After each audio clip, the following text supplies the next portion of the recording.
Hello everyone, welcome back to the channel. तो आपका जैसा कि हम स्टार्ट कर चुके हैं यूनिट नंबर 6 वाइटल साइंस, और उसमें हम डिस्कस कर रहे थे आपका body temperature as a first vital sign. तो अभी तक का बॉडी टेम्परेचर हम डिस्कस कर चुके हैं। आपके बॉडी टेम्परेचर के बारे में, डेफिनेशन के बारे में, उसकी पैथोफिजियोलॉजी, रेगुलेशन, ये सारी चीजें पढ़ चुके हैं। इवन हम ये भी डिस्कस कर चुके हैं लास्ट वीडियो में कि कैसे असेस करते हैं बॉडी टेम्परेचर को, और नॉर्मल रेंजेस के बारे में। आज हम बात करेंगे जो बहुत मेजर चीज है, या आप कह सकते हो बहुत इंपॉर्टेंट है एज पर बॉडी टेम्परेचर। आपका टॉपिक जो है उसके ऑल्टरेशंस, मतलब आप कह सकते हो कि जब नॉर्मल बॉडी टेम्परेचर में ऑल्टरेशन आता है, या फिर आप कह सकते हो उसमें इंक्रीज या डिक्रीज कंडीशन हमें देखने को मिलती है, तो वहां पे एक मेडिकल कंडीशन अराइज होती है। जो मेडिकल कंडीशंस होती है उनके बारे में इस वीडियो में हम डिस्कस करेंगे। इवन उनके मैनेजमेंट्स के बारे में हम पढ़ेंगे। ठीक है, तो स्टार्ट करते हैं आज का ऑल्टरेशन वाला टॉपिक, आपके बॉडी टेम्परेचर का। तो डिस्कस करने से पहले मैं आपको बता दूं कि इसमें कुछ चीजें लाइक जो टॉपिक्स जो मेंशन है वो हम पहले डिस्कस कर चुके हैं, तो वो आपको डिस्क्रिप्शन में लिंक मिल जाएगा, आप वहां से देख सकते हैं, या फिर आप डायरेक्ट आप इस प्लेलिस्ट में जाके देख सकते हैं नर्सिंग फाउंडेशन के। ठीक है, तो शुरू करते हैं आज का टॉपिक। तो आज का टॉपिक है हमारा बॉडी टेम्परेचर ऑल्टरेशंस। तो जैसा कि हम टॉपिक से समझ पा रहे हैं कि जो बॉडी टेम्परेचर है हमारा, जो नॉर्मल बॉडी टेम्परेचर होता है, उसमें जब ऑल्टरेशन आते हैं, लाइक आप कह सकते हो कि या तो इंक्रीज हो या डिक्रीज हो, या कोई ऐसी कंडीशन रहा है जिसकी वजह से उसके मैकेनिज्म में कोई फेलियर आ रहा हो, तो वहां पे जो कंडीशंस हमें देखने को मिलती हैं वो होते हैं ऑल्टरेशन ऑफ बॉडी टेम्परेचर। ठीक है, तो इसमें डेफिनेशन की अगर हम बात करते हैं, आप कह सकते हो आप कैसे लिख सकते हो, डिफाइन कैसे कर सकते हो, इंट्रोड्यूस कैसे कर सकते हो। तो दिया है कि condition where the normal body temperature regulation mechanism of body get disturbs. क्या दिया गया है कि जो नॉर्मल रेगुलेशन मैकेनिज्म था, जैसे हमने फिजियोलॉजी में पढ़ी थी कि आपका हाइपोथैलेमस एक आप कह सकते हो रेगुलेटिंग सेंटर होता है, जो आपका बॉडी टेम्परेचर को, मींस आपका जो सरफेस बॉडी टेम्परेचर, कोर तो आपका सेम रहता है, सरफेस बॉडी टेम्परेचर को मेंटेन करता है एनवायरनमेंट के अनुसार। जैसा एनवायरनमेंट होता है वैसे उसके अनुसार आपके बॉडी को वो मेंटेन करता है, उसके टेम्परेचर को। ठीक है, तो वहां पे अगर कोई डिस्टर्बेंस आ रहा है आपके हाइपोथैलेमस, आपके टेम्परेचर रेगुलेशन सिस्टम में, ठीक है, जो थर्मो रेगुलेशन का मैकेनिज्म है, उसमें कोई डिस्टर्बेंस आ रहा है, या फिर कोई अलग कोई कंडीशन है जिसकी वजह से एक्सटर्नल, जैसे आपके कंडीशंस होते हैं, फैक्टर्स होते हैं, उनकी वजह से अगर कोई कह सकते हो कंडीशन अराइज हो रही है, तो वो ऑल्टरेशन में काउंट होती है। तो condition where the normal body temperature regulation mechanism of body get disturb. तो जो नॉर्मल टेम्परेचर का regulation mechanism, hypothalamus centre thermo regulation mechanism, नाम का मैकेनिज्म का नाम थर्मो रेगुलेशन। ठीक है, तो उसमें अगर कहीं डिस्टर्बेंस आ रही है तो ऑल्टरेशन क्रिएट होते हैं, in which body temperature either increase होता है या फिर डिक्रीज होता है। तो दो ही चीज होती है, अगर उनके आप कह सकते हो थर्मो रेगुलेशन मैकेनिज्म है उसमें या तो इंक्रीज होता है, मींस डिस्टर्बेंस होगी, तो बॉडी टेम्परेचर या तो इंक्रीज होगा या फिर डिक्रीज होगा। तो वही कंडीशन मींस कुछ उसके अनुसार ही कंडीशंस अराइज होती हैं। ठीक है, तो आगे हम बात करते हैं कि वो कौन सी ऑल्टरेशन है या वो कौन सी कंडीशन है जब बॉडी टेम्परेचर के मैकेनिज्म में डिस्टर्बेंस क्रिएट होती है तो अराइज होती है। तो पहला है आपका हाइपरथर्मिया, देन है आपका हाइपोथर्मिया, फीवर। अच्छा, यहाँ पे आप हाइपरथर्मिया और फीवर दोनों का डिफरेंस समझेंगे, वो इसलिए क्योंकि हाइपरथर्मिया एक कंडीशन है वो अलग होती है, और फीवर जो आपका कंडीशन है वो अलग होती है। ठीक है, फीवर को हम पायरेक्सिया भी कहते हैं मेडिकल टर्म्स में।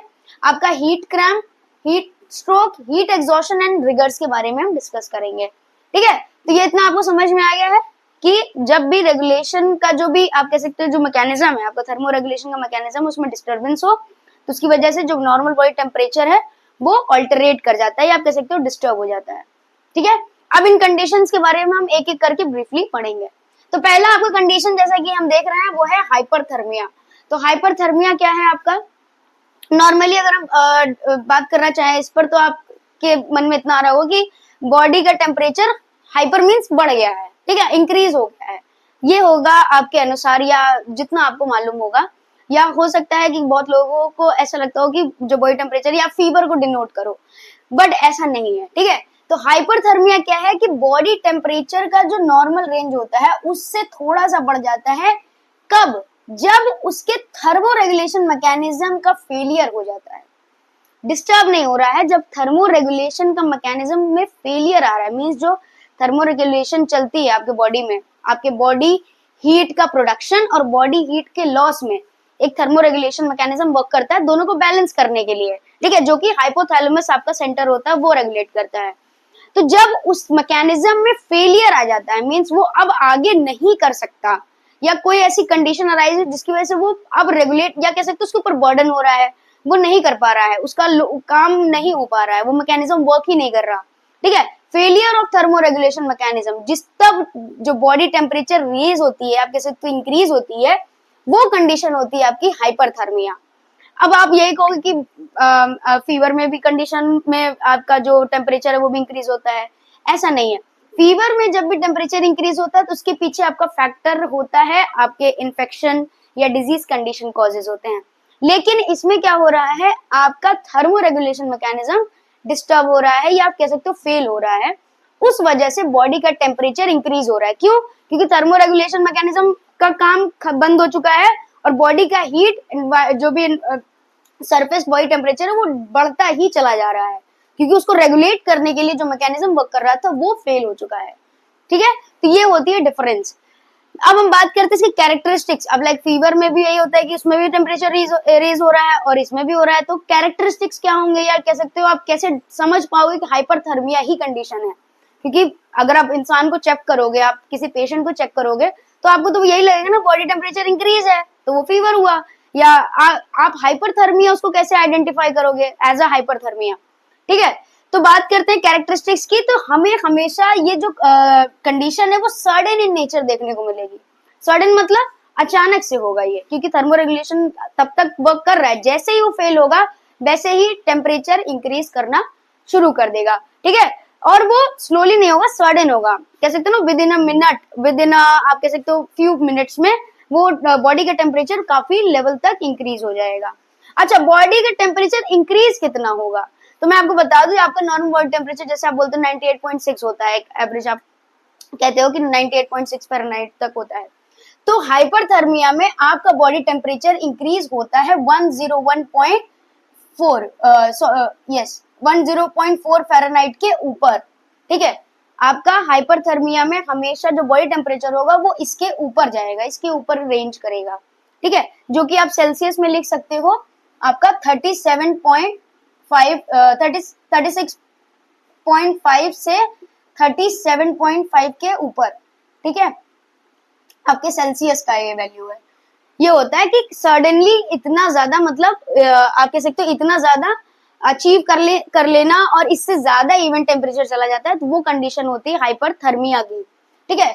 जब आप फीवर में ये चीज चेक करते हो तो फीवर में धीरे धीरे ये चीज होती है कि पहले आपका जो टेम्परेचर था वो 99 हुआ, फिर 100 हुआ, फिर 101 हुआ, ऐसे होता है।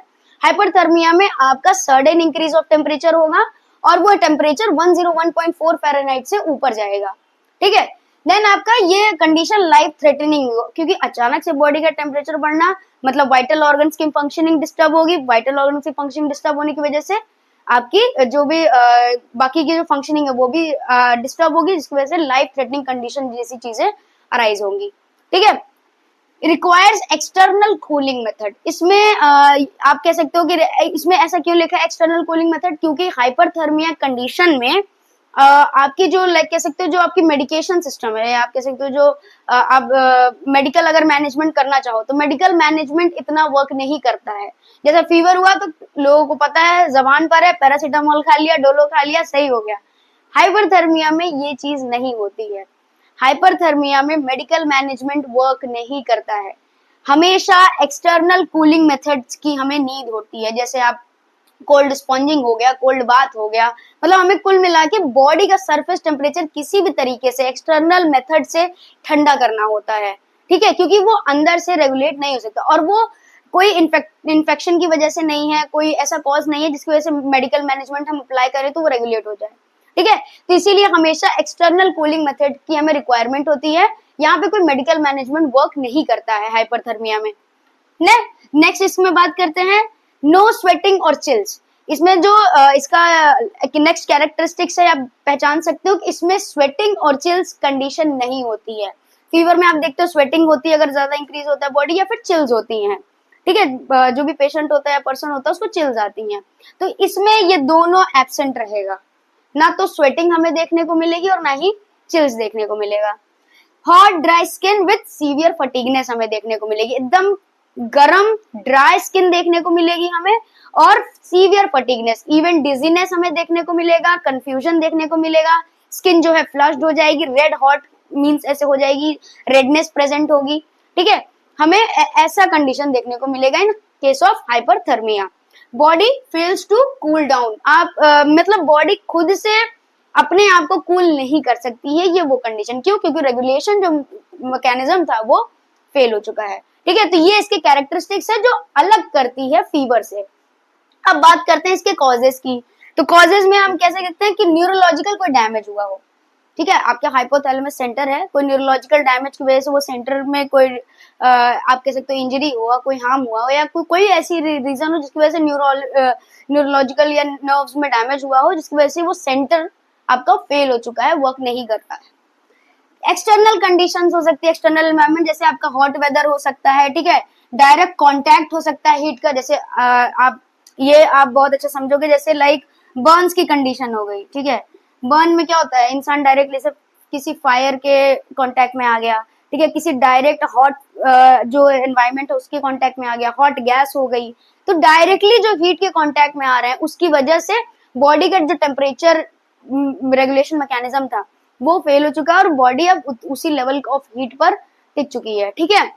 ठीक है, हॉट वेदर, जैसे आप बहुत ज्यादा धूप में काम कर लो तो कंडीशन हमें देखने को मिलती है, ठीक। देन एक्सेसिव एक्सरसाइज की वजह से आप कह सकते हो इम्पल्सेस आपकी बॉडी बहुत ज्यादा हीट जनरेट करती है, उसकी वजह से इम्पल्सेस जनरेट होना बंद हो जाती है, ये हो सकता है, ठीक है। कोई एडीआर कंडीशन, एडीआर मतलब एडवर्स ड्रग रिएक्शन, कोई ड्रग हो जिसका एडवर्स रिएक्शन हुआ हो, ठीक है, उसकी वजह से ये जो मैकेनिज्म है, रेगुलेशन मैकेनिज्म, उसमें डिस्टर्बेंस आ गई हो, ये होता है आपका कॉजेस। आपका यही मेनली इतने ही कॉजेस होते हैं हाइपोथर्मिया में, कि कोई न्यूरोलॉजिकल डैमेज की वजह से थर्मल जो सेंटर था उसमें प्रॉब्लम आ गई है, ठीक है। एक्सटर्नल एनवायरनमेंट जैसे हॉट वेदर हो गया, या डायरेक्ट कांटेक्ट पे आप आ गए, ठीक है, हीट के, एक्सेसिव एक्सरसाइज आपने की हो, ठीक है, या फिर कोई ड्रग रिएक्शन हुआ हो, मतलब एडवर्स ड्रग रिएक्शन। अब हाइपरथर्मिया को याद करने का सबसे बेस्ट एक निमोनिक है, वो मैं आपको बता रही हूँ, जो आपको मींस कह सकते हो आप फीवर से आप इसको अलग डिस्क्राइब कर सकते हो, तो वो है आपका निमोनिक हॉट, ठीक है। बहुत सिंपल सा निमोनिक है आपका हॉट।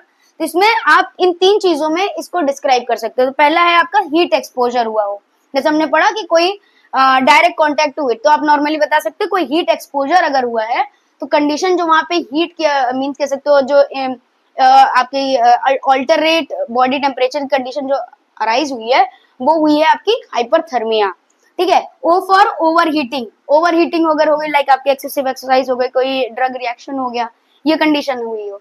और टी फॉर आपका हो गया थर्मो रेगुलेशन फेलियर। अब थर्मो रेगुलेशन फेलियर आपका न्यूरोलॉजिकल डैमेज की वजह से भी हो सकता है, कोई आपके इन कॉजेस की वजह से हो सकता है, या अदर कॉजेस, ठीक है। तो मींस थर्मोरेगुलेशन फेलियर इसका मेन चीज है। अगर इसमें फेलियर, आपके थर्मोरेगुलेशन मैकेनिज्म में फेलियर हो रहा है, तो कंडीशन जो अराइज होगी वो कौन सी होगी, हाइपरथर्मिया, ठीक है। आगे हम बात करते हैं इसके साइन एंड सिम्टम्स की एंड देन मैनेजमेंट की। ओके, तो हाइपरथर्मिया के हम साइंस एंड सिम्टम्स की बात करते हैं। तो साइन एंड सिम्टम हमें क्या देखने को मिलेगा, सबसे पहले क्या देखने को मिलेगा, हमें टेम्परेचर जो रेज हुआ है उसकी वैल्यू, लाइक आप इजीली पता कर सकते हैं कि फीवर है या हाइपरथर्मिया, उसमें आपको मिलेगा 101.4 फ़ारेनहाइट से ऊपर का टेम्परेचर, या फिर सेल्सियस में अगर आप देख रहे हो तो 38.5 सेल्सियस के ऊपर हमें टेम्परेचर देखने को मिलेगा, ठीक है। देन दूसरा हमें साइन सिम्टम देखने को मिलेगा, रेड कलर की स्किन देखेगी, रेडनिंग ऑफ स्किन देखने को मिलेगी, हॉट ड्राई स्किन होगी, मींस गर्म होगी और ड्राई होगी, कंफ्यूजन एंड डिसोरिएंटेशन देखने को मिलेगा पेशेंट में, मसल क्रैम्प होंगे, मसल क्रैम्प क्योंकि बहुत ज्यादा वीकनेस होगा, ठीक है, फटीगनेस होगा, डिहाइड्रेशन देखने को मिलेगा, रैपिड हार्ट रेट देखने को मिलेगा, ठीक है। बॉडी मीन्स लाइक होता है ना, वाइटल ऑर्गन्स की फंक्शनिंग में डिस्ट्रक्शन हो रहा है, तो आपको जो भी जो फंक्शनिंग है, लाइक आपका हार्ट रेट हो गया, आपका रेस्पिरेशन हो गया, ये सारी चीजें आपको रैपिड देखने को मिलेगी। इवन एक्सट्रीम केसेस में लॉस ऑफ कॉन्शियसनेस भी देखने को मिल सकता है, मतलब पेशेंट बेहोश भी हो सकता है। नेक्स्ट बात करते हैं इसका मैनेजमेंट। तो हाइपरथर्मिया के मैनेजमेंट में क्या कर सकते हैं आप, सबसे पहले क्या करना है, एलिमिनेट फ्रॉम हीट एक्सपोजर, मतलब जो भी कॉज हुआ है, जो भी हीट एक्सपोजर हुआ है, या आप कह सकते हो अगर ड्रग वगैरह लिया तो उस जो भी कॉज है उससे पहले एलिमिनेट करिए। तो मेनली आप हीट एक्सपोजर होता है तो हीट एक्सपोजर से पहले पर्सन को एलिमिनेट करिए या हीट एक्सपोजर को एलिमिनेट करिए। फिर पेशेंट को कहाँ मूव करना है, कूल और शेडेड एरिया में, जो बहुत ठंडी और छाँव जैसी जगह हो वहाँ पे पेशेंट को मूव करिए। ठीक है, फिर जो एक्सेस क्लोथिंग है उसको रिमूव करिए और जो है बाकी के वो उसको लूज कर दीजिए ताकि प्रॉपरली ब्रीदिंग फैसिलिटेट हो सके। फिर कोल्ड पैक्स या फिर आप कोल्ड वाटर इमर्शन आप अप्लाई कर सकते हो। कोल्ड पैक्स मतलब आप क्या होता है, ठंडी पट्टियाँ कर सकते हो, आइसिंग कर सकते हो। और कोल्ड वाटर इमर्शन मीन्स या फिर आप कोल्ड बाथ कर सकते हो, कोल्ड वाटर में डुबा दो, ठीक है, इमर्शन में। और फिर पेशेंट को आप oral fluid, even oral fluid अगर आप दे रहे हो तो ट्राई करिए कि कूल हो, ठीक है, ताकि जो भी टेम्परेचर है वो डिक्रीज हो, ठीक है। और अगर पेशेंट अनकॉन्शियस है तो आईवी फ्लूइड देते हैं, ठीक है, ताकि पेशेंट का हाइड्रेशन मेंटेन रहे। तो ये हो गया आपका हाइपरथर्मिया। नेक्स्ट जो आपका टॉपिक है वो है आपका फीवर या पायरेक्सिया, जो बहुत अच्छा टॉपिक है और इम्पोर्टेंट भी है, उसके बारे में डिस्कस करते हैं। फीवर और पायरेक्सिया को आप नॉर्मली जानते ही हैं कि फीवर सभी को होता है, ये सबको ही होता है, सबको ही हुआ होगा, सबने एक्सपीरियंस किया होगा, ठीक है। मेडिकल टर्म्स में उसको हम पायरेक्सिया कहते हैं। तो फीवर में क्या कंडीशन है, लाइक इसमें भी आपका बॉडी टेम्परेचर इंक्रीज होता है, लेकिन ये बॉडी टेम्परेचर का जो भी इंक्रीज मोड है या कह सकते हो मैकेनिज्म है, वो एक रिस्पॉन्स है किसी इन्फेक्शन या डिजीज कंडीशन के टुवर्ड्स। मतलब ये कोई ऐसी कंडीशन नहीं है जिसमें आपको लाइफ थ्रेटनिंग कंडीशन ऐसी अराइज हो सकती है, ठीक है। ये एक बॉडी की फंक्शनिंग है, आप कह सकते हो ये नॉर्मल बॉडी फंक्शनिंग है, इवन ये डिजीज भी नहीं है, ये एक बॉडी का साइन है, ठीक है। जब आपको फीवर होता है तो ये साइन है, ये आपको सिग्नल करता है कि आपकी बॉडी में कोई इन्फेक्शन है या कोई डिजीज कंडीशन अराइज हो रही है, ठीक है। तो इसको नॉर्मल कह सकते हो आप, नॉर्मल बॉडी साइन बोला जाता है फीवर को, इसको डिजीज कंडीशन नहीं बोली जाती, ठीक है। तो फीवर क्या है कि रेज इन बॉडी टेम्परेचर होता है अबव 99 फ़ारेनहाइट, उसमें कितना था आपका, अबव 101.4 फ़ारेनहाइट। इसमें आपका है 99 फ़ारेनहाइट से ऊपर अगर कंडीशन है तो वो फीवर की कंडीशन हम बोलते हैं, जो कि सेल्सियस में आपका 37.2 के ऊपर का सेल्सियस सेंटीग्रेड का जो टेम्परेचर होता है बॉडी का, उसके ऊपर का है तो फीवर में काउंट होता है। जी, किसकी वजह से हो सकता है, किसी इन्फेक्शन की वजह से, ठीक है, कोई इन्फेक्शन हुआ हो, कोई आप कह सकते हो बैक्टीरियल इन्फेक्शन हो सकता है, वायरल हो सकता है, ठीक है, फंगल हो सकता है, ठीक है, किस टाइप का इन्फेक्शन हुआ हो, या फिर किसी टाइप की डिजीज कंडीशन अराइज हो रही हो, आपकी कार्डियोवास्कुलर डिजीज हो सकती है, ठीक है, आपकी गैस्ट्रोइंटेस्टाइनल डिजीज हो सकती है, आपकी रेस्पिरेटरी डिजीज हो सकती है, उसकी वजह से फीवर अराइज हो रहा है। किसी टाइप का एलर्जिक रिएक्शन हुआ हो, ठीक है, बहुत लोग एलर्जिक होते हैं, डस्ट, स्मोक, बहुत सारी चीज़ें ऐसी हैं, आपके फूड आइटम से हो गया, ठीक है, आपके अदर एनवायरमेंटल फैक्टर्स हैं जिसकी वजह से लोग एलर्जिक होते हैं, तो उसकी वजह से अराइज हुआ हो, या फिर कोई इंजरी हुई हो, ठीक है, इंजरी के उसमें आप कोई आपकी इंजरी कंडीशन अराइज हो बॉडी में, ठीक है, कोई इंजरी हो आपकी बॉडी पे, तो उसकी वजह से बॉडी अपना टेम्परेचर इंक्रीज कर दी ताकि जो एरिया है, अफेक्टेड एरिया है इंजरी का, वहाँ पे कोई इन्फेक्शन कंडीशन ना हो, ठीक है। सर्जिकल ट्रॉमा हुआ हो कोई, ठीक है, कोई सर्जरी हुई हो उसके बाद का कोई अगर लाइक होता है ना सर्जिकल साइड इन्फेक्शन हो, ऐसा कुछ हो, तो बॉडी टेम्परेचर इंक्रीज करती है। बॉडी टेम्परेचर क्यों इंक्रीज करती है, ताकि बॉडी का जैसे टेम्परेचर इंक्रीज होगा तो जो भी बैक्टीरिया है, इन्फेक्शन है, जो भी किसी काइंड ऑफ पायरोजेंस है, ठीक है, पायरोजेंस मीन्स आपकी फॉरेन बॉडी, ठीक है, फॉरेन अगर माइक्रो ऑर्गेनिज्म जो अंदर आ रहे हैं, ठीक है, जो आ रहे हैं उनको किल कर सके बॉडी अपने इम्यून मैकेनिज्म से, इसीलिए बॉडी अपना टेम्परेचर इंक्रीज करती है, ठीक है। तो क्या है ये एक क्या होता है कि बॉडी का टेम्परेचर इंक्रीज होता है आपके 99 फ़ारेनहाइट या फिर 30.2 सेल्सियस के ऊपर due to any infection, disease condition, allergic reaction, injury, surgical trauma, किसके रिस्पॉन्स में, इनके रिस्पॉन्स में, ठीक है, ताकि जो भी चीजें हैं उसको वो ट्रीट कर सके, उसका एक सेल्फ ट्रीटमेंट मैकेनिज्म होता है, ये बॉडी का कह सकते हो साइन है ये, ठीक है। It is not a disease but a sign to cause of disease और फंक्शन, मतलब क्या है ये कि किसी भी कॉज ऑफ डिजीज या इन्फेक्शन का ये साइन है, उसको ट्रीट कर रहा है as a protective function of immune system of the body, मतलब as a protective function. Fever, ये फीवर की डेफिनेशन थी। नेक्स्ट बात करते हैं इसकी कैरेक्टरिस्टिक्स के बारे में, कॉजेस के बारे में, एंड फिर sign symptoms and management. Okay, now हम बात करेंगे टाइप्स ऑफ फीवर के बारे में, जो कि ज़्यादा इतना इम्पोर्टेंट नहीं है पर आपको पता होना चाहिए, और इतना इसको डीप में नहीं पढ़ेंगे, ब्रीफली पढ़ते हैं, ठीक है। तो नॉर्मली जो टाइप्स ऑफ फीवर है वो आप जानते होंगे एज पर टेम्परेचर की, टेम्परेचर के अकॉर्डिंग इतना इतना फीवर है, लो है, हाई है, ऐसा आप सुनते होंगे, ठीक है। लेकिन टाइप्स ऑफ फीवर बहुत सारे हैं। तो अभी हमारे पास इतना है जो मेजरली लोग पढ़ते हैं, या मेजरली जो आप कह सकते हो अभी यूज में, ठीक है। तो उसके बारे में डिस्कस करते हैं। तो टाइप्स ऑफ फीवर में सबसे पहला है एज पर टेम्परेचर, मतलब टेम्परेचर के अकॉर्डिंग आपका फीवर का टाइप है, ठीक है। तो वो पहला है आपका लो पायरेक्सिया। लो पायरेक्सिया मतलब ऐसी कंडीशन है जिसमें आपका जो फीवर का टेम्परेचर मीन्स आपका बॉडी टेम्परेचर जो होता है, जैसे फीवर का आप अबव 99 बोलते हो कि फीवर है, ठीक है। तो लो पायरेक्सिया हम तब बोलते हैं जब 99 फ़ारेनहाइट से 101 फ़ारेनहाइट के बीच में जब लाई करता है बॉडी टेम्परेचर, तब बोलते हैं हम पर्सन को लो पायरेक्सिया है, ठीक है। माइल्ड पायरेक्सिया हम तब कहते हैं जब 101 फ़ारेनहाइट से 103 फ़ारेनहाइट तक फीवर मींस आप बॉडी टेम्परेचर नोट करते हो, तो पर्सन को माइल्ड पायरेक्सिया की आप एज अ साइन नोट करते हो, ठीक है। देन आपका थर्ड आता है हाई ग्रेड फीवर, ठीक है। हाई ग्रेड और हाइपर में आप कंफ्यूज मत होना, क्योंकि हाई ग्रेड आपका पहले आता है, हाइपर बाद में आता है, ठीक है। तो हाई ग्रेड में क्या होता है, जब 103 फ़ारेनहाइट से 105 फ़ारेनहाइट के बीच में जब टेम्परेचर लाई करता है तो पर्सन को हाई ग्रेड फीवर बोलते हैं। वही जब 105 फ़ारेनहाइट से ऊपर चला जाता है टेम्परेचर, लाइक आपका 105 पॉइंट समथिंग कुछ चला गया, 0.8 चला गया, 0.9 हो गया, ठीक है, या आप कह सकते हो बहुत कह सकते हो रेयर कंडीशन होती है, और अगर ये कंडीशन अराइज हो तो ऑफ कोर्स ये आप कह सकते हो लाइफ थ्रेटनिंग कंडीशन है, ठीक है। तब वो कंडीशन हम कहते हैं हाइपर पायरेक्सिया, ठीक है। ये कंडीशन आपको ज्यादातर देखने को नहीं मिलती है, आपको हाई ग्रेड पायरेक्सिया तक, क्योंकि इतने में ही इंसान का कह सकते हो जो बॉडी कंडीशन होता है बहुत ज्यादा आप कह सकते हो डिक्रीज हो जाता है, उसकी फंक्शनिंग डिक्रीज हो जाती है, पर्सन वैसे ही इतना ज्यादा आप परेशान हो जाता है। तो इसमें तो बहुत सारे ऐसे चांसेस होते हैं, इवन डेथ के चांसेस होते हैं हाइपरपायरेक्सिया में, ठीक है। तो अब नेक्स्ट बात करते हैं हमारा एज पर फेजेस। अब एज पर फेजेस में पायरेक्सिया का क्या मीन्स आप कह सकते हो डिफरेंशिएशन कैसे है। तो एज पर फेजेस मतलब जब फीवर आपको होता है तो कुछ स्टेजेस में होता है या फेजेस में होता है, ठीक है। तो उस स्टेजेस या फेजेस के अकॉर्डिंग उसको डिस्क्राइब किया गया है कि टाइप्स ऑफ फीवर है, अलग अलग टाइप के।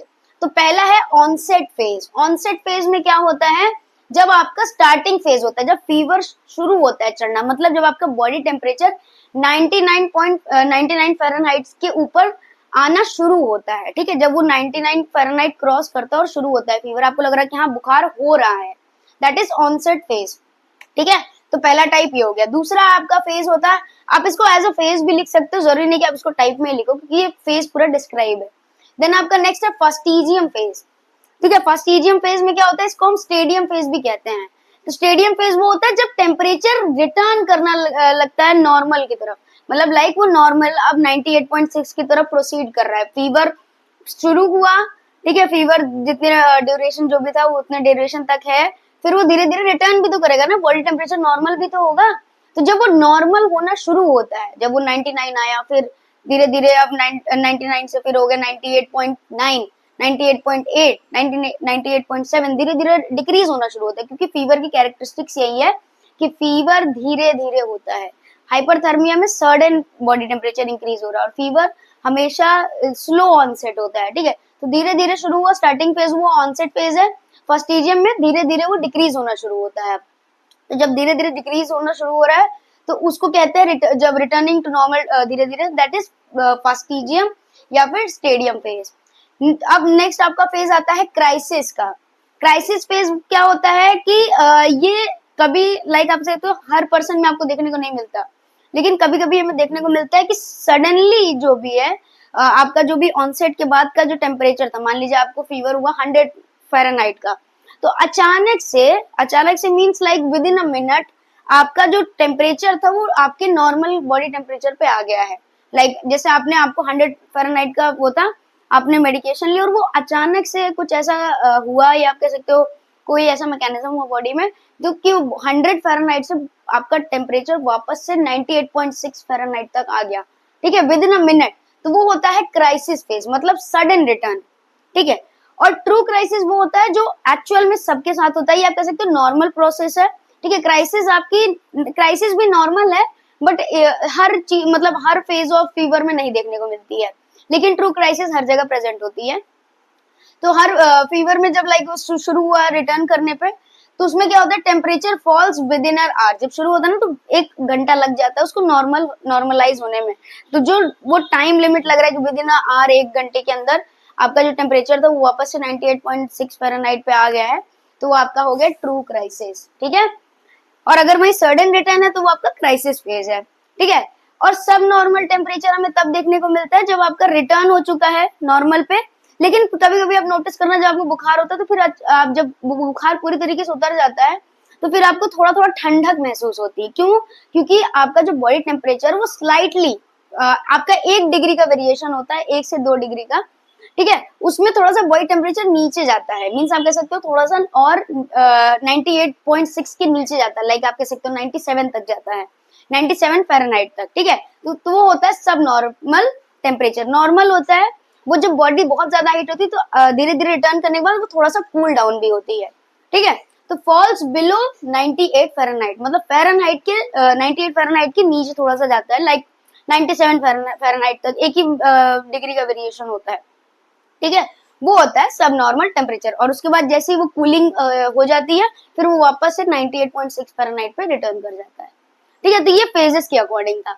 नेक्स्ट हम बात करते हैं ड्यूरेशन के अकॉर्डिंग, मतलब फीवर कितने दिन तक लास्ट कर रहा है आपकी बॉडी में। ठीक है। तो उसके अकॉर्डिंग आपका 3 टाइप है। तो पहला है आपका एक्यूट फीवर। एक्यूट फीवर में क्या होता है कि जब आपको कह सकते हो आपका जो फीवर है वो ऑलमोस्ट 7 डेज तक लास्ट कर रहा है। ठीक है। तो अगर 7 डेज के नीचे है, लाइक आपको 2 दिन बुखार हुआ, 3 दिन बुखार हुआ, 7 दिन के नीचे, मतलब 1 हफ्ते से कम का हो रहा है, तो वो एक्यूट फीवर है। ठीक है। अगर आपका फीवर 1 से 2 हफ्ते तक लास्ट कर रहा है, मीन्स 14 डेज तक लास्ट कर रहा है, तो आपका सब एक्यूट फीवर है। और वहीं अगर आपका फीवर 14 डेज से ऊपर है, ठीक है, लाइक आपका 2 हफ्तों से ज्यादा बुखार आ रहा है आपको, तो दैट इज आपका क्रॉनिक फीवर। क्रॉनिक फीवर को परसिस्टेंट फीवर भी कहते हैं। ठीक है। तो आपको कौन सा फीवर है टाइप का? Chronic fever. ठीक है। नेक्स्ट है आपके जो अदर टाइप्स है जो आप मेनली पढ़ते हो, वो है आपका कॉन्टिन्यूअस। ठीक है। तो ये टर्म्स हैं जो इसमें फीवर डिस्क्राइब किया गया है। तो कॉन्टिन्यूअस या कांस्टेंट फीवर क्या होता है? इसमें आपका कह सकते हो जैसे लाइक होता है ना कि वेरिएशन ज्यादा नहीं प्रेजेंट होती है इसमें। ठीक है। कॉन्टिन्यूस फीवर होता है मतलब आपको लगातार फीवर है, आपको पता नहीं चलता है, लाइक इसमें ज्यादा वेरिएशन नहीं प्रेजेंट होती। जैसे आपका नॉर्मल टेम्परेचर है 98.6, ठीक है, फ़ारेनहाइट नॉर्मल टेम्परेचर है एक। ठीक है। तो उसमें आपका जो वेरिएशन होगा 1 से 2 डिग्रीज का ही होगा। हो सकता है वो 99.6 हो या 100.6 हो, इतना ही वेरिएशन, मतलब 1 डिग्री का या 2 डिग्री का वेरिएशन होता है। बस इतना ही फीवर आपको होगा और वो कॉन्टिन्यूअस होगा, और इसमें कोई फ्लक्चुएशन नहीं आएगा। फ्लक्चुएशन मतलब आपको अगर फीवर आएगा हमेशा तो या तो 99 पे होगा, या मतलब आप कह सकते हो 100.6 के रेंज में ही होगा, with in 2 degrees of range में ही फीवर होगा, और वो कॉन्टिन्यूअस इन नेचर होगा। मतलब आपको डेली बुखार हो रहा है तो आपको लगता है कि अरे मेरा बॉडी टेम्परेचर तो शायद इतना ही है, तो आपको वो नॉर्मल लगने लगता है। ठीक है। तो वो जो फीवर हो रहा है वो होता है कॉन्टिन्यूअस फीवर या फिर कांस्टेंट फीवर। ये आप कह सकते हो कौन सी कंडीशन में देखोगे? आप देखोगे टाइफाइड के कंडीशन में। जब किसी को टाइफाइड फीवर होता है ना तो एक कांस्टेंट कह सकते हो ना चलता रहता है, उसको डेली फीवर हो रहा है, लेकिन उसके लिए वो टेम्परेचर नॉर्मल हो चुका है। क्यों? क्योंकि वो डेली उतना ही टेम्परेचर डील कर रहा है पर्सन। ठीक है। तो उसके लिए वो कांस्टेंट फीवर है, और ये कंडीशन आप सबसे बेस्ट एग्जांपल इसका टाइफाइड है। ठीक है। तो उसमें वेरिएशन ज्यादा नहीं होता, 1 से 2 डिग्री का वेरिएशन होता है और फ्लक्चुएशन नहीं होते, हमें नॉर्मल लगने लगता है। नेक्स्ट है आपका इंटरमिटेंट टाइप। इंटरमिटेंट टाइप का क्या है कि टेम्परेचर या इंक्रीज और डिक्रीज होता रहता है रेगुलर इंटरवल पे। ठीक है। रेगुलर इंटरवल पे, लाइक आपको मॉर्निंग में था, ठीक है, फिर आपका इवनिंग में उतर गया, फिर आपको मॉर्निंग में हो गया। ठीक है। ऐसे मतलब कह सकते हो इंटरमिटेंट फीवर होता है। ये कंडीशन आप देखोगे मलेरिया में। ठीक है। जो मलेरिया का फीवर होता है वो इंटरमिटेंट ही होता है। ठीक है। सुबह बुखार हुआ, फिर शाम में नहीं हुआ, फिर रात में हो गया, फिर सुबह उतर गया, फिर शाम में हो गया। तो रेगुलर इंटरवल पे आपका बॉडी का टेम्परेचर इंक्रीज डिक्रीज करता रहता है, that is intermittent fever. Next है आपका रेमिटेंट फीवर।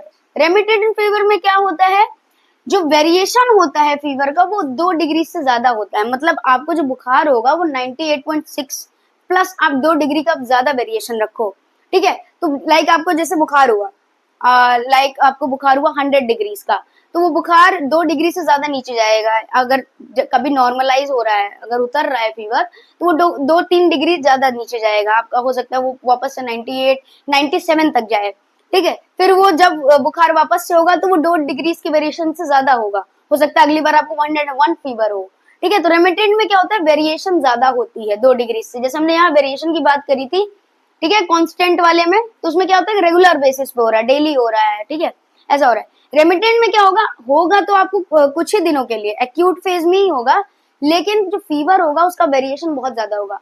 हो सकता है आपको अभी 100 डिग्रीज का बुखार हो, फिर अगली बार जब वो उतरे और फिर जब बुखार हो वापस से, तो वो हो सकता है 102 का हो, ठीक है। तो वेरिएशन बहुत ज्यादा हो रहा है, that is remittent fever. Next is inverse. Inverse fever में क्या है कि एक आप कह सकते हैं ऐसी कंडीशन है जिसमें आपका बॉडी फिजियोलॉजी काम करता है, जिसमें आपको सुबह के टाइम का जो आपका बॉडी टेम्परेचर होगा वो एकदम हाईएस्ट पर होगा। हाईएस्ट मतलब अगर आपको बुखार 100 डिग्रीज का आ रहा है तो सुबह एकदम 100 102, ठीक है, ऐसे होगा। और नाइट में एकदम लोवेस्ट होगा, हो सकता है 98 से नीचे चला जाए, नीचे का टेम्परेचर ड्रॉप कर जाए, 98 फ़ारेनहाइट के नीचे चला जाए, ठीक है। तो मॉर्निंग में एकदम हाईएस्ट रहेगा और नाइट में एकदम lowest, that is inverse fever, ठीक है। मतलब सुबह बुखार है, रात में टेम्परेचर नीचे जा रहा है, हाइपोथर्मिया की कंडीशन देखने को मिल रही है, ठीक है। Next is relapsing fever. Relapsing fever में क्या होता है कि period of fever with lapses of 1 to 2 days। इसमें क्या होता है, जो बुखार हो रहा है पहले आपको आप कह सकते हो कि जो बुखार हुआ आपको पहले दिन हुआ, फिर 2 दिन आपको आराम था, फिर तीसरे दिन हो गया, ठीक है, चौथे दिन हो गया, ऐसे होता है। मतलब 1 to 2 days का आपको लैप्स मिलता है। बुखार तो आपको 2 हफ्तों से हो रहा है, लेकिन 2 हफ्तों में बुखार कैसे हो रहा है, एक दिन हुआ, फिर 2 दिन आराम मिला, आपको बुखार नहीं हुआ, फिर चौथे दिन हो गया, फिर चौथे दिन बुखार हुआ, फिर आपका 5वां 6वां दिन ऐसे ही गया, फिर आपका 7वें दिन बुखार हो गया। तो ये क्या हो रहा है, रिलैप्स कर रहा है, मतलब आपको ब्रेक दे रहा है, फिर अचानक से हो जा रहा है, दैट इज रिलैप्सिंग फीवर, ठीक है। Next is irregular fever. Irregular आप जानते हो कि लाइक आपको कभी भी हो जा रहा है, लाइक आपको कोई रेगुलरिटी नहीं है। जैसे इसमें रेगुलरिटी तक की कांस्टेंट पे है, रिमिटेंट में है क्या रेगुलर इंटरवल पे इंक्रीज डिक्रीज कर रहा है। इरेगुलर फीवर में कोई रेगुलरिटी, किसी भी काइंड ऑफ रेगुलरिटी प्रेजेंट नहीं होती है। नेक्स्ट है आपका हेक्टिक फीवर। हेक्टिक फीवर में क्या होता है कि लाइक आपका जो टेम्परेचर है वो स्लाइटली इंक्रीज करेगा और फिर अचानक से ड्रॉप कर जाएगा, दैट इज हेक्टिक फीवर। मतलब एक हेक्टिक कंडीशन अराइज होगी कि अचानक से सडन इंक्रीज हो और अचानक से ड्रॉप हो गया, दैट इज हेक्टिक। मीन्स होता है ना पैनिक मोड, वैसा अचानक से इंक्रीज किया फिर ड्रॉप हो गया, फिर इंक्रीज किया फिर ड्रॉप हो गया, दैट इज हेक्टिक फीवर। इसको स्विंगिंग फीवर भी कहते हैं, ठीक है। स्विंगिंग मीन जैसे लाइक झूला नहीं होता, एक बार ऊपर गया फिर वापस नीचे आया फिर ऊपर गया, दैट इज स्विंगिंग फीवर। तो वही है, अचानक से ऊपर जाएगा, फिर ड्रॉप होगा, टेम्परेचर नॉर्मलाइज होगा, फिर अचानक से फीवर हो जाएगा, that is hectic fever. So this is all about types of fever. अब बात करते हैं हम इसके आगे की चीजों के बारे में, लाइक आपके कॉजेस, आपके साइन एंड सिम्टम्स के बारे में। ओके, नाउ हम बात करते हैं कॉजेज। सबसे पहले कॉजेज के बारे में कि फीवर के क्या क्या कॉजेज हो सकते हैं या क्या होते हैं, ठीक है। तो पहला है कि आपका मेजरली आपको पता होगा कि इन्फेक्शन ऐसा कॉज होता है फीवर होने का, ठीक है, जो कि आपका बैक्टीरियल भी हो सकता है और वायरल भी हो सकता है, इवन फंगल भी हो सकता है।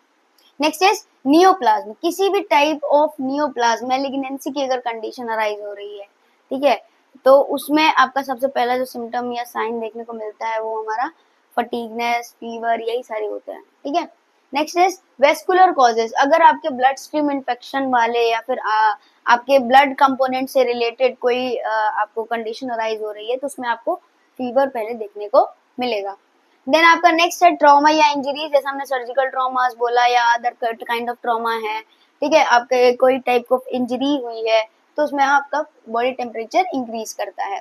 एलर्जी हो गई, एलर्जी आपको पता है बहुत कॉमन कॉज है, एलर्जी में आपका फीवर हमें देखने को मिलता है। नेक्स्ट इज आपका immunological diseases. Immunological diseases like आपसे इम्यून सिस्टम से रिलेटेड कभी कभी डिस्ट्रक्शन होता है, उसकी वजह से ऑटो इम्यून कोई डिजीज कंडीशन हो गई, इस वजह से बॉडी अपना रिस्पॉन्स शो कर रही है एज फीवर, बट ऐसा कोई कंडीशन है नहीं, ठीक है, कोई डिजीज कंडीशन हो गई या फिर आपकी इम्यूनोलॉजिकल अदर कंडीशंस हो गई जिसमें आपका बॉडी टेम्परेचर इंक्रीज कर रहा है, ठीक है, that is immunological diseases. Then आपका इम्यूनाइजेशन या वैक्सीन हो एज अ कॉज हम बात कर सकते हैं फीवर में, क्योंकि जब इम्यूनाइजेशन या वैक्सीनेशन होती है तो फीवर अराइज होता है। क्यों? क्योंकि आपका जो वैक्सीन होता है वो किल्ड या एटेन्यूएटेड फॉर्म ऑफ होता है, ठीक है, किसी भी टाइप ऑफ आपका जो भी वायरस होता है या बैक्टीरिया होता है, ठीक है, वायरस का। तो that is causes of fever, जिसमें ये चीजें मेनली होती हैं, और भी बहुत सारी चीजें जो एज अ कॉज वर्क कर सकती हैं फीवर या पायरेक्सिया के लिए। नेक्स्ट बात करते हैं साइन एंड सिम्टम्स हमें क्या देखने को मिलेंगे। तो साइन एंड सिम्टम्स हमें देखने को मिलेंगे shallow and rapid breathing. Shallow मतलब हल्की, कोई डीप ब्रीदिंग नहीं हो रही है। शैलो मतलब हल्की, और रैपिड मतलब जल्दी जल्दी, ठीक है, ऐसी काइंड ऑफ ब्रीदिंग हमें देखने को मिलेगी। पल्स रेट हमें इंक्रीज मिलेगा, ठीक है। ड्राई माउथ मिलेगा, क्यों? क्योंकि डिहाइड्रेशन की कंडीशन अराइज होती है। Dry mouth and coated tongue. Coated टंग मतलब क्यों? क्योंकि जो आपकी टंग की एपिथेलियल सेल्स होती है वो जैसे ही इंक्रीज होता है टेम्परेचर तो उनकी डेथ स्टार्ट हो जाती है, तो आपको इजीली विजिबल होता है कोटेड टंग। आपके टंग पर एक कोटिंग प्रेजेंट होती है जो आपको दिखती है। स्वेटिंग या चिल की कंडीशन अराइज हो सकती है। टेम्परेचर इंक्रीज होता है, अब हम 99 फ़ारेनहाइट आपको चेक करोगे तो आपको पता चलेगा कि हाँ फीवर की कंडीशन है। लॉस ऑफ एपेटाइट होता है, खाने का मन नहीं करता, ठीक है। आपका ऐसा होता है ना कि जब बॉडी में इतना ज्यादा रेस्टलेसनेस और फटीगनेस होती है तो इंसान का खाने का मन नहीं करता, इच्छा नहीं होती है। नोजिया, वॉमिटेड, आप देख सकते हो पेशेंट के अंदर, पेशेंट नोजिएटेड फील कर सकता है, इवन वॉमिटिंग्स हो सकती है, डायरिया हो सकता है, ठीक है। रेस्टलेसनेस होती है, ऑफ कोर्स पेशेंट रेस्टलेस होता है, फटीग्ड होता है। शिवरिंग या रिगर्स हमें देखने को मिल सकता है as a sign and symptoms of fever.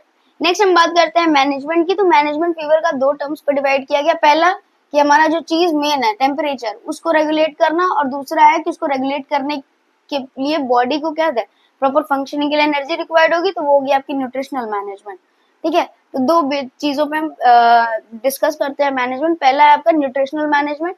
तो न्यूट्रिशनल मैनेजमेंट में आप पेशेंट को कोल्ड फ्लूइड, जो भी कूल, नॉर्मली कूल, ऐसा चिल्ड नहीं देना होता है, कूल फ्लूइड्स दीजिए ताकि उसका जो डिहाइड्रेशन की कंडीशन है वो ना हो, ठीक है, उसको आप मेंटेन कर पाओ, हाइड्रेशन उसका मेंटेन कर पाओ, ठीक है। अप्रोक्स 3 लीटर पर डे आपको फ्लूइड देना होता है पेशेंट को, ठीक है। Approx 3 litres of fluid per day patient को देना होता है फॉर हाइड्रेशन, जो नॉर्मली कूल हो। और अगर पेशेंट बाय ओरल नहीं ले पा रहा है तो उसको फिर आईवीएफ चलते हैं, मींस आपका इंट्रावेनस फ्लूइड्स, ठीक है। देन पेशेंट को लो कैलोरी डाइट दी जाती है। लो कैलोरी डाइट क्यों दी जाती है? इसमें जैसे बुखार हुआ है तो उसको तो और खिलाना चाहिए। क्यों लो कैलोरी देते हैं? इसलिए क्योंकि पेशेंट का मेटाबॉलिज्म सिस्टम स्लो डाउन हो जाता है ड्यूरिंग फीवर, इसीलिए लो कैलोरी डाइट देते हैं ताकि बॉडी को बहुत ज्यादा एक्टिविटी ना करनी पड़े, ठीक है, बॉडी को ज्यादा वर्क ना करना पड़े, उसको बर्डन ना पड़े, क्योंकि बॉडी ऑलरेडी फटीग्ड है, रेस्टलेस है, ठीक है। इसीलिए लो कैलोरी डाइट देता है ताकि उसका न्यूट्रिशनल जो भी नीड है वो पूरी होती रहे, लेकिन बॉडी पर कोई इम्पैक्ट ना पड़े। नेक्स्ट है आपका रेगुलेशन। आप कैसे करोगे बॉडी टेम्परेचर का? तो बहुत सारे हैं कि सबसे पहले कि आप कोल्ड स्पंजिंग कर सकते हो ना, ठंडी पट्टी कर दो, ठीक है। आप आइस पैक्स लगा सकते, सॉरी कोल्ड पैक्स लगा सकते हो, ठीक है। देन आपका है कि वाइटल साइंस मॉनिटर करते रहना है, क्योंकि इसमें बहुत सारे चीजें हो रही हैं। आपका पल्स रेट, सारे ऑलमोस्ट सारे वाइटल्स में चेंजेस आ रहा है, आपके पल्स रेट में चेंजेस आ रहा है, आपके ब्रीदिंग में चेंजेस आ रहे हैं, आपके टेम्परेचर में चेंजेस आ रहे हैं, आपके बीपी में आएगा, जब पल्स रेट में आ रहा है तो ऑलमोस्ट हर चीज में आ रहा है, ठीक है। तो वहां पे आपको वाइटल साइंस मॉनिटर करते रहना है, कोल्ड स्पंजिंग करनी है, और उसको प्रॉपर वेंटिलेशन प्रोवाइड करना है। वेंटिलेशन क्यों? क्योंकि पर्सन की ब्रीदिंग में कहीं ना कहीं डेफिशिएंसी हमें देखने को मिल रही है, ठीक है, उसको डेफिशिएंट हो रहा है उसके ऑक्सीजन लेवल पे, ठीक है। तो हमें प्रॉपर वेंटिलेशन प्रोवाइड करना है, आइसोलेट नहीं करना है पेशेंट को। Then next is provide antibiotics as advised. As advised, लोग क्या होता है जरा सा बुखार हुआ और तुरंत खा लिया, ऐसा नहीं करना है। एडवाइस प्रॉपर आप लीजिए डॉक्टर से, ठीक है। देन आप एंटीबायोटिक जो डॉक्टर एडवाइस करता है उसके हिसाब से खाइए, तब आपका वो पीसीएम हो, डोलो हो, whatever. Then next is avoid heavy activity. Avoid heavy activity मतलब कोई भारी काम ना करें। लाइक लोग होता है कि अरे बुखार ही तो है, अभी काम करूंगा सब सही हो जाएगा, स्वेटिंग होगी, ये नहीं करना होता है। क्यों? क्योंकि बॉडी वीक होती है उस वक्त, तो आपको इतना ज्यादा इंटेंस एक्सरसाइज, कोई इंटेंस काम, कोई ऐसी एक्टिविटी नहीं करनी है, ठीक है, ताकि बॉडी को आराम से रेस्ट मिल सके, ठीक है। तो ये हो गया आपका topic complete, fever, pyrexia. Next हम बात करते हैं आपका हीट क्रैम्प्स। ओके, नाउ हम बात करेंगे हाइपोथर्मिया कंडीशन के बारे में। तो हाइपोथर्मिया कंडीशन क्या है? जब आपका बॉडी का टेम्परेचर क्या हो जाता है, आपके नॉर्मल टेम्परेचर के रेंज से नीचे चला जाता है। इसमें डिफरेंस मींस एक इम्पॉर्टेंट चीज आपको नोट करनी है कि जो हाइपरथर्मिया है उसमें आपका सरफेस का बॉडी टेम्परेचर इंक्रीज हो रहा था, लेकिन हाइपोथर्मिया में आपका कोर बॉडी टेम्परेचर डिक्रीज होता है, इसीलिए लाइफ थ्रेटनिंग कंडीशन भी है। ठीक है, तो बात करते हैं आपके हाइपोथर्मिया के बारे में। तो हाइपोथर्मिया क्या है? एक ऐसी कंडीशन है जिसमें कोर का जो बॉडी टेम्परेचर है, जो आपका कांस्टेंट रहता है हमेशा, वो आपका ड्रॉप हो जाता है 35 सेल्सियस से नीचे, या आप कह सकते हो 95 फ़ारेनहाइट से नीचे। क्यों होता है ऐसा? जब एक्सेसिव बॉडी का जो हीट था वो लॉस हो जाए, ठीक है, या थर्मो रेगुलेशन जो आपकी मैकेनिज्म चल रही थी उसमें फेलियर आ जाए। ठीक है, इसीलिए ये लाइफ थ्रेटनिंग कंडीशन है, क्योंकि कोर का बॉडी टेम्परेचर मेंटेन करना थोड़ा सा डिफिकल्ट टास्क हो जाता है। अब कॉजेस की बात करते हैं। तो कॉजेस क्या हो सकता है? बहुत प्रोलॉन्ग्ड एक्सपोजर है, मीन बहुत लंबे समय तक आप कोल्ड में हैं, ठीक है, बाहर बहुत ज्यादा कोल्ड वेदर है और बहुत लंबे समय तक वहां पर हैं। ठीक है, इनएडिक्वेट क्लोथिंग है या शेल्टर है, मतलब लाइक कि आपने ठंड के मौसम में इतना कोई अच्छा लाइक गर्म कपड़ा नहीं पहना है, या आप गर्म जगह पे नहीं है, ठीक है, तो इसकी वजह से क्या होगा? आपका एक्सपोजर बढ़ जाएगा कोल्ड की तरफ। कोई वेट क्लोथिंग पहनी है आपने कोल्ड वेदर में, ठंड का मौसम में ऑफकोर्स गीले कपड़े आपको ज्यादा से ज्यादा क्या करेगा? आपका टेम्परेचर ड्रॉप करेगा। ठीक है, कोई एक्सीडेंट कंडीशन लाइक आप जैसे नॉर्मली ठंडे पानी में कोई लाइक आप डूब गए हो, ड्राउनिंग का केस है, ठीक है, या फिर आप स्नोई एरिया है, जैसे आपके जो हिमालयन रीजन्स हैं, ऐसे स्नोई एरियाज में लोग रह रहे हैं, आउटर एक्सपोजर को एक्सटेंड कंडीशन है।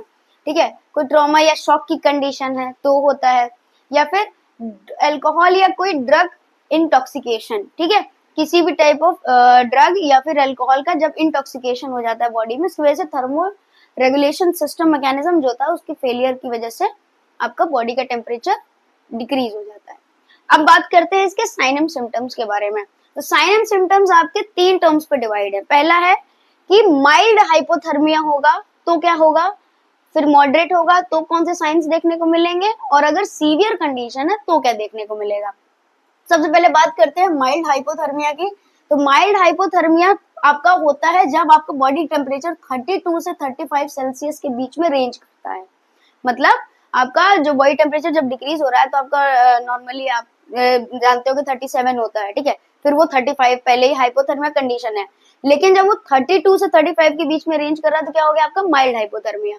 तो उसमें आपको क्या देखने को मिलेगा? शिवरिंग देखने को मिलेगी बॉडी में, ठीक है, कोल्ड स्किन हो जाएगी, फ्लश्ड स्किन, फ्लश्ड फेस होगा, ठीक है, आपकी स्किन और फेस पे फ्लशनेस नजर आएगी, ठीक है, फटीगनेस होगा, और स्पीच जो है आपकी स्लर्ड होगी। स्लर्ड क्यों होगी? क्योंकि शिवरिंग हो रही है इसीलिए। नेक्स्ट है आपका मॉडरेट। अब मॉडरेट क्या हो रहा है? जब वो 32 से भी नीचे का टेम्परेचर जा रहा है बॉडी का, मीन्स आपका 28 Celsius to 32 Celsius of range कर रहा है टेम्परेचर आपका डिक्रीज होके। तो उसमें आपको क्या देखने को मिलेगा? Muscle stiffness. सबसे पहले मसल स्टिफनेस मीन आपकी मसल टाइटनिंग होनी शुरू हो जाएगी। देन कंफ्यूजन देखने को मिलेगा आपको, आपका ओरिएंटेशन आप डिसोरिएंटेड हो जाओगे, ठीक है, कंफ्यूजन देखने को मिलेगा, डिजीनेस देखने को मिलेगी। देन लो पल्स, आपका स्लो पल्स और रेस्पिरेशन, आपका जो रेस्पिरेशन होगा धीरे धीरे स्लो होने लग जाएगा, आपकी पल्स रेट भी स्लो होने लग जाएगी। एंड देन ड्राउजीनेस कंडीशन आप देख सकते हो, ठीक है। नेक्स्ट आपका है सीवियर केस। अगर आपका सीवियर हाइपोथर्मिया का कंडीशन है, लाइक मतलब 28 सेल्सियस के नीचे भी टेम्परेचर आपका जा चुका है, डिक्रीज हो चुका है, तो वहां पे सबसे पहले आप देखोगे कि पेशेंट अनकॉन्शियस हो गया है, या जो पर्सन है वो अनकॉन्शियस हो गया। क्यों? क्योंकि वो कोप अप नहीं कर पा रहा है अब, ठीक है। देन वहां पे शिवरिंग नहीं प्रेजेंट होगी। शिवरिंग क्यों नहीं होगी? क्योंकि पेशेंट अनकॉन्शियस मोड में या ड्राउज हो चुका है एकदम, ठीक है, डीज्ड हो चुका है, इस वजह से उसकी जो ब्रीदिंग है वो बहुत ज्यादा स्लो हो जाएगी, ठीक है, उसकी जो ब्रीथ होगी बहुत स्लो और कह सकते हो शैलो हो जाएगी। एंड एरिदमिया की कंडीशन होगी, ठीक है, हार्ट रेट में फ्लक्चुएशन देखने को मिलेगा, और इवन कोमा का कंडीशन अराइज हो सकता है। पेशेंट अनकॉन्शियसनेस से कोमा की तरफ प्रोसीड कर सकता है। नेक्स्ट बात करते हैं मैनेजमेंट की। ओके, नाउ हम बात करेंगे आपके हाइपोथर्मिया के मैनेजमेंट की। जो हाइपोथर्मिया कंडीशन है उसमें हम क्या मैनेजमेंट अप्लाई करेंगे, ठीक है। तो हाइपोथर्मिया मैनेजमेंट मतलब जैसे कि हम नॉर्मली समझ सकते हैं कि अगर बॉडी का टेम्परेचर डिक्रीज हो रहा है बहुत ज्यादा, इवन कोर टेम्परेचर आपका डिक्रीज हो रहा है, तो उसमें हमें यही करना है कि टेम्परेचर को वापस से नॉर्मलाइज करने की कोशिश करनी है। सबसे पहले यही करना है कि रीवार्मिंग करनी है। रीवार्मिंग मतलब बॉडी के टेम्परेचर को नॉर्मलाइज करना है, मीन्स उसको पर्सन को, जो भी इंडिविजुअल है जिसको हाइपोथर्मिया कंडीशन हुई है, उसको वार्म करना है, ठीक है, ताकि उसका सरफेस और कोर बॉडी टेम्परेचर मैनेज हो पाए। तो वो हम कर सकते हैं ब्लैंकेट्स के थ्रू और वार्म एनवायरनमेंट के थ्रू, ठीक है। पर्सन को आप ब्लैंकेट दीजिए, वार्म एनवायरनमेंट दीजिए, ताकि जो उसका सरफेस का कम से कम जो सरफेस का बॉडी टेम्परेचर वो नॉर्मलाइज हो, फिर कोर ऑटोमेटिक नॉर्मलाइज होना शुरू हो जाएगा। अब इसमें मेजर चीज हमें देखने को लाइक अगर माइल्ड मॉडरेट है, ठीक है, माइल्ड मॉडरेट सीवियर में ऐसी कंडीशन लाइक है कि हमें तुरंत एक्सेसिव लाइक अपना क्या करना है, तुरंत इंटेंस केयर देना स्टार्ट करना है, ठीक है, क्रिटिकल केयर देना शुरू करना है ऐसे कंडीशन में। तो वहां पे दो चीजें अप्लाई होती हैं हाइपोथर्मिया में मैनेजमेंट में। पहला है आपका एक्टिव एक्सटर्नल वार्मिंग और दूसरा है एक्टिव इंटरनल वार्मिंग, ठीक है। ये एक्टिव एक्सटर्नल वार्मिंग और एक्टिव इंटरनल वार्मिंग, तो इसमें क्या है कि आपको करना क्या है, अगर क्या कह सकते हो कि आपका moderate to severe form of hypothermia हो रखा है, तो क्या करते हैं, external warming, active external warming में क्या करते हैं, हीट पैडिंग करते रहते हैं, ठीक है, और वार्म एयर ब्लैंकेट देते हैं। ऐसा ब्लैंकेट होता है जिसमें वार्म एयर फिल्ड होती है, ठीक है। उससे क्या होता है, वो क्या बोलते हो कि कांस्टेंट बेसिस पे दिया जाता है, ताकि जो बॉडी का टेम्परेचर डिक्रीज हुआ था वो वापस से नॉर्मलाइज हो।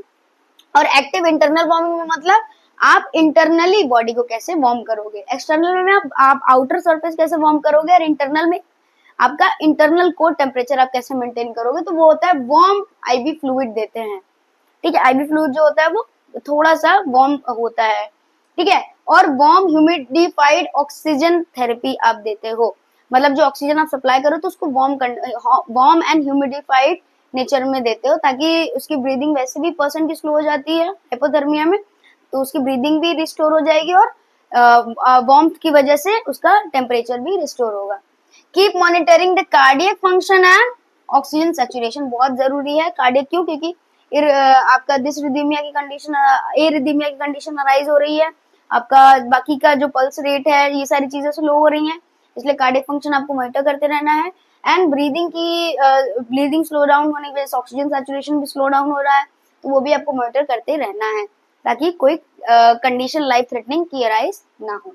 Avoid sudden movement to prevent cardiac arrest, ऐसा कोई मूवमेंट नहीं करना है ताकि पर्सन कार्डियक अरेस्ट में चला जाए। क्यों, क्योंकि जो सर्कुलेशन है बॉडी का, कार्डियक अरेस्ट कंडीशन कैसे राइज होगी, जो सर्कुलेशन है वो भी स्लो डाउन होगा, क्योंकि कार्डियक का जो भी फंक्शनिंग था वो स्लो डाउन हो रहा है, सर्कुलेशन स्लो डाउन होगा। तो अगर आप कोई एक्सेसिव मूवमेंट करोगे तो वो जो सर्कुलेशन जो नॉर्मलाइज फॉर्म में चल रहा था जो उस कंडीशन में भी, तो वो भी कहीं ना कहीं से डिस्टर्ब हो जाएगा, तो कार्डियक अरेस्ट की कंडीशन अराइज होने के चांसेस होते हैं। इसीलिए आपको कोई सडन मूवमेंट नहीं करना है बॉडी पे, ठीक है। नेक्स्ट आपका जो टॉपिक आता है वो है आपका हीट क्रैम्प्स, तो उसके बारे में डिस्कस करते हैं। तो हीट क्रैम्प्स आपका नॉर्मली हीट की वजह से होता है, लेकिन इसमें बॉडी के टेम्परेचर का कोई रोल नहीं होता है, लेकिन इसको ऑल्टरेशन में इसलिए रखा है क्योंकि ये ड्यू टू हीट होता है, ठीक है। तो इसमें हम बात करते हैं हीट क्रैम्प्स की।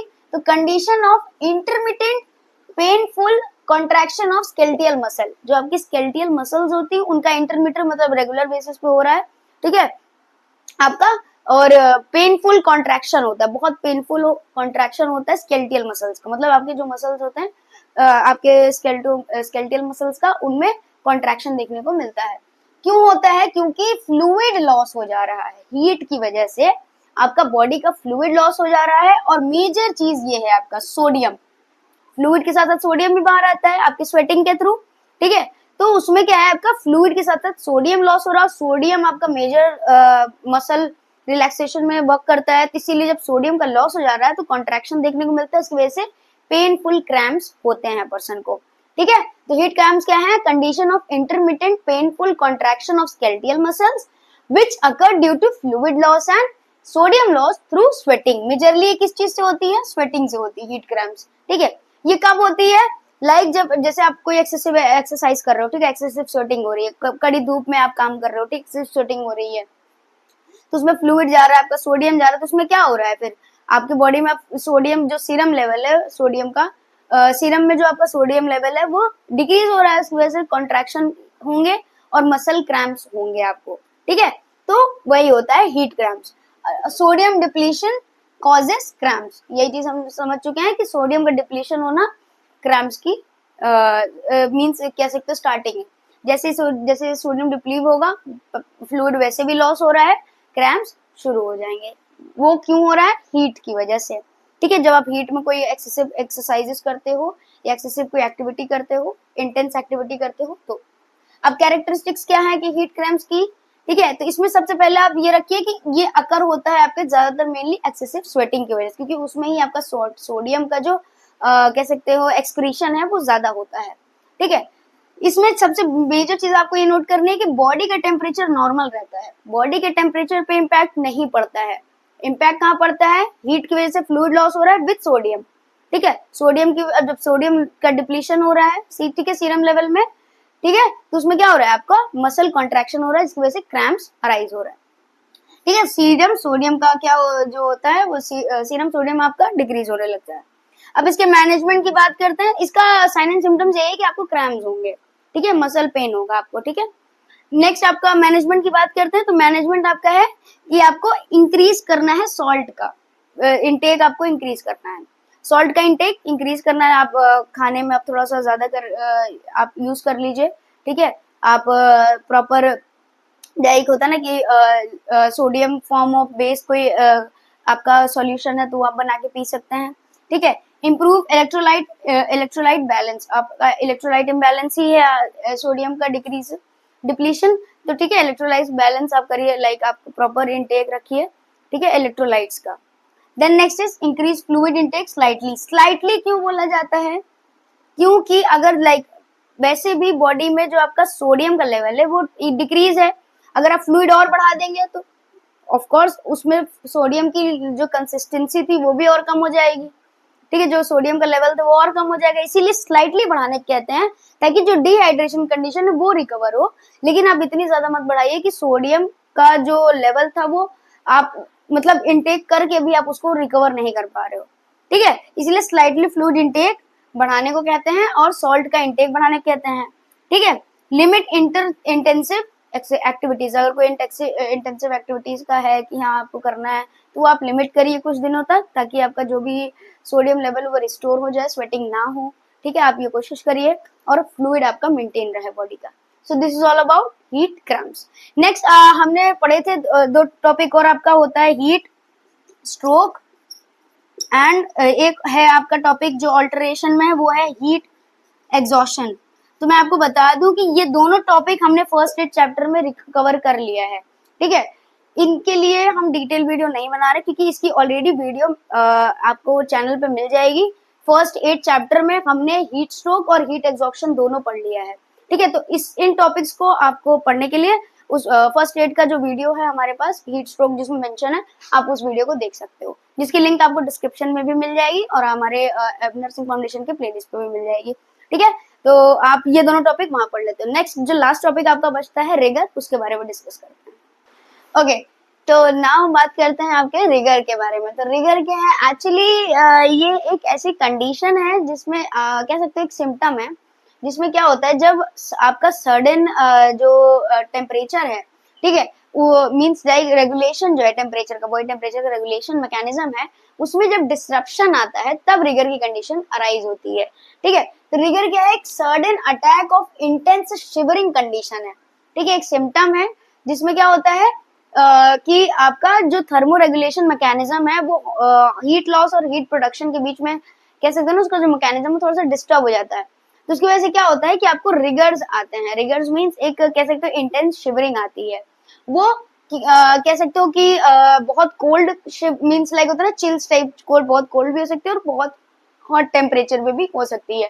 क्यों हो सकती है? क्योंकि जो मैकेनिज्म था उसमें डिस्टर्बेंस है, तो डिस्टर्बेंस में आपका टेम्परेचर राइज भी कर सकता है और आपका टेम्परेचर गिर भी सकता है। मेजरली आप रिगर्स जब पर्सन को चिल्स आते हैं, ठीक है, कोल्ड कंडीशन में आप देखते हो, लेकिन ये हॉट कंडीशन में भी आते हैं, ठीक है। रिगर क्या है?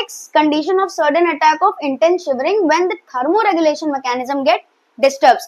फेल नहीं होता है, जब डिस्टर्ब हो जाता है उसकी वजह से आपको रिगर्स आते हैं, ठीक है। ये किसी इन्फेक्शन की वजह से भी हो सकता है, कोई एलर्जिक रिएक्शन की वजह से भी हो सकता है, और आईवी इन्फ्यूजन की वजह से भी हो सकता है। मतलब क्या होता है कि इनकी वजह से थर्मोरेगुलेशन मैकेनिज्म में डिस्टर्बेंस क्रिएट होता है, जिसकी वजह से hot and cold condition arise होती है और बॉडी में रिगर्स देखने को मिलता है, मतलब sudden attack of intense shivering. ठीक है, अब इस 3 स्टेजेस में होता है। पहला होता है कोल्ड स्टेज, दूसरा होता है हॉट स्टेज और तीसरा होता है स्वेटिंग स्टेज। ठीक है, इन तीनों स्टेज में आपको देखने को मिल सकता है। कोल्ड स्टेज मतलब जब बॉडी एकदम कोल्ड फॉर्म में हो जाती है, लाइक आपको सकता है ठंडी पड़ गई है, ऐसी हो जाएगी, चिल्स आएंगे, रिगर्स आएंगे। ठीक है, और क्या बोलते हैं, आपको जो स्किन है वो कोल्ड और ड्राई महसूस होगी। वहीं हॉट स्टेज में क्या होगा, बॉडी का टेम्परेचर इंक्रीज करेगा थोड़ा सा। ठीक है, आपका लाइक 100 फ़ारेनहाइट तक। ठीक है, उसमें क्या होगा कि बॉडी थोड़ी सी रेडनेस आपको देखने को मिलेगी, थोड़ी सी ड्राई होगी, हॉट होगी और रिगर की कंडीशन हमें देखने को मिलेगी। और स्वेटिंग का स्टेज में क्या होता है कि बॉडी में रिगर्स के साथ साथ स्वेटिंग भी हमें देखने को मिलती है। ठीक है, नाउ मैनेजमेंट की बात करें तो ये सिम्टम है। वैसे इस पर लाइक किस कंडीशन की वजह से है, लाइक जैसे इन्फेक्शन है, एलर्जिक रिएक्शन, इन्फ्यूजन है, तो पहले हम इसको कंट्रोल करते हैं तो वो ऑटोमेटिक कंट्रोल में आ जाता है। मतलब जो रेगुलेशन मैकेनिज्म है वो वापस से नॉर्मलाइज हो जाता है। तो पहले हम इसको कंट्रोल करेंगे अगर इन्फेक्शन है, एलर्जिक रिएक्शन है या आईवी इन्फ्यूजन है। ठीक है, तो हमें क्या करना है, इसमें रिगर्स को कंट्रोल करने के लिए जो हाइड्रेशन है, आईवी इन्फ्यूजन जो चल रहा था हम दे रहे थे, उसको बंद करना है। आपको हाइड्रेशन ओरली देनी है। ठीक है, क्योंकि ये अभी कह सकते हो बॉडी के साथ फॉर्म नहीं कर पा रहा है, आप कह सकते हो नहीं हो पा रहा है। ठीक है, देन अब आपको करना क्या नहीं है, आपको क्या नहीं करना है रिगर्स के टाइम, कोल्ड स्पंजिंग नहीं करनी है। रिगर जब आते हैं तो लाइक होता है ना कि बॉडी हॉट कंडीशन में तो लोग पट्टियां रखने लग रहे हैं, ठंडी नहीं करना। उससे क्या होता है, ब्लड वेसल्स में कॉन्स्ट्रिक्शन आ जाता है, जिसकी वजह से क्या सर्कुलेशन मैकेनिज्म में आपका डिस्टर्बेंस क्रिएट होगा। ठीक है, इसीलिए कोल्ड स्पंजिंग मना करते हैं। कोई कूल फैन मना करते हैं, क्यों, आपके वेंटिलेशन में प्रॉब्लम होती है, वही सेम एज आपके जो सर्कुलेशन मैकेनिज्म है उसमें आपका डिस्टर्बेंस क्रिएट होता है रिगर्स के टाइम में, क्योंकि शिवरिंग हो रही है प्लस आप उसमें ठंडा भी दे रहे हो, सर्कुलेशन मैकेनिज्म में डिस्टर्बेंस क्रिएट होता है। एंड आपको कोई मेडिसिन नहीं देनी है। ठीक है, रिगर्स के टाइम पे आपको कोई मेडिसिन नहीं देनी है। अगर लाइक इन्फेक्शन है, एलर्जिक रिएक्शन है, जो भी है वो आप इसके रिगर्स को कम्प्लीटली एंड होने के बाद आप कर सकते हो मेडिकेशन, बट उस टाइम पे आपको कोई मेडिकेशन नहीं अप्लाई करनी है। ठीक है, उसके बाद आप as per infection, as per allergic reaction आप मेडिकेशन अप्लाई कर सकते हो। तो रिगर्स को कंट्रोल करने का सबसे बेस्ट तरीका है कि आपको जो हाइड्रेशन आपको मेंटेन करनी है और वो भी ओरली मेंटेन करनी है, ताकि जो भी थर्मो रेगुलेशन का जो कह सकते हो इरेगुलेशन आया था, थर्मो इरेगुलेशन हुआ है जो, वो सही हो जाए। ठीक है, so this is all about alteration of body temperature. अब नेक्स्ट वीडियो में हम बात करेंगे इसके लाइक आप कह सकते हो एप्लीकेशंस के बारे में, जो कि आपके हॉट एंड कोल्ड एप्लीकेशन है। मिलते हैं नेक्स्ट वीडियो में।